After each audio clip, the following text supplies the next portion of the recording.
Hello, everyone, and welcome. Have you ever felt a weight on your heart, a burden so heavy it seems to define you? For years, I carried such a weight. It was a stone, cold and hard, lodged deep within my chest. This stone was my resentment, my bitterness over a betrayal that had shaken my world to its core. I held onto it tightly, believing it was my shield, my form of justice. I thought that by nurturing this anger, I was somehow holding the person who hurt me accountable, punishing them in the court of my own mind. I convinced myself that this fortress of bitterness was protecting me from ever being hurt again. But the truth, I came to realize, was far more complex and far more damaging than I could have ever imagined. That stone wasn't a shield, it was an anchor. And the fortress wasn't protecting me, it was imprisoning me. The person who had wronged me was out there living their life, completely unaware of the daily torment I was putting myself through. They weren't chained. My resentment had forged invisible shackles around my soul, and with every passing day, the links grew stronger, heavier. The poison I thought I was directing outwards was actually seeping into my own spirit, coloring every sunrise with a shade of grey, tainting every happy moment with a bitter aftertaste. I was the warden and the prisoner in a jail of my own making, and the sentence was indefinite. My life became a constant replay of the past, a loop of pain and anger that prevented me from truly living in the present, let alone looking toward the future with any sense of hope. I was stuck, and I didn't even realize I was the one holding the key. The very idea of forgiveness felt like a betrayal of myself. How could I forgive? To me, forgiveness meant surrender. It meant saying, what you did was okay. It meant condoning the pain, erasing the wrongdoing, and letting the other person off the hook. It felt like an act of profound weakness, a final insult to the wound I had so carefully nursed. The thought of extending grace to the one who caused my suffering seemed not just impossible, but unjust. It went against every instinct that screamed for self-preservation, so I resisted. I held onto my anger with a white-knuckled grip, believing it was the only thing that gave my pain meaning. To let it go would be to admit defeat, to allow injustice to win. The wall around my heart grew taller, thicker, and I became more and more isolated within its confines. Blind to the fact that the only person truly suffering from this standoff was me. The turning point didn't come in a flash of lightning or a dramatic confrontation.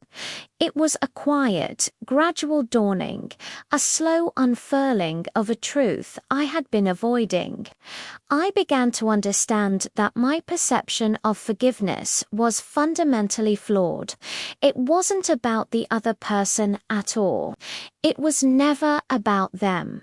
Forgiveness wasn't about absolving their actions or pretending the hurt didn't happen.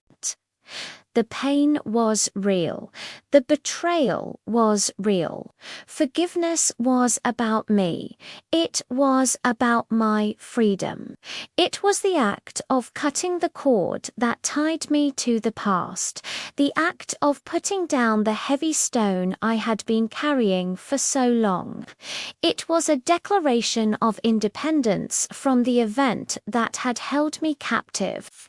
I realized that by refusing to forgive, I was giving the past and the person in it continuous power over my present. Forgiveness was the way to reclaim that power, to take back control of my own heart and my own story. It was a profound act of self-love. I remember speaking with an old gardener, a man whose hands were as weathered as the ancient trees he tended. He told me something that stuck with me. He said, "You can't plant a new garden if you refuse to pull the weeds. The bitterness is the weed, and it's choking the life out of everything else you're trying to grow." His simple wisdom resonated deeply. Around the same time, I found myself turning to prayer, seeking a grace that felt beyond my own human capacity. I began to see that holding onto bitterness was like refusing to let a wound heal. It was keeping it open, picking at the scab, ensuring it would never become a scar. To truly grow, to find peace, I had to let it go. This wasn't a passive act. It was a conscious, deliberate choice. It was a difficult, step-by-step process of choosing to release the anger, not for their sake, but for mine. Every day I had to make the choice again to loosen my grip on the stone, until one day I realized my hand was empty. The moment I truly let go, the feeling was not one of defeat, but of profound liberation. It was as if a dam inside me had broken and years of stagnant, toxic energy rushed out, replaced by a current of clean, flowing peace. The world seemed brighter, the air lighter. I could breathe again, deeply and without the familiar constriction in my chest. This was not a magical erasure of memory. The scar was still there, a reminder of the wound, but it no longer ached. It no longer dictated my emotions or my choices. By forgiving, I had taken back my heart. I had reclaimed my future from the clutches of my past. I finally understood that the past is a place of reference, not a place of residence. The act of forgiveness was the key that unlocked the door to my own prison, and walking through it felt like coming home to myself for the first time in a very long time.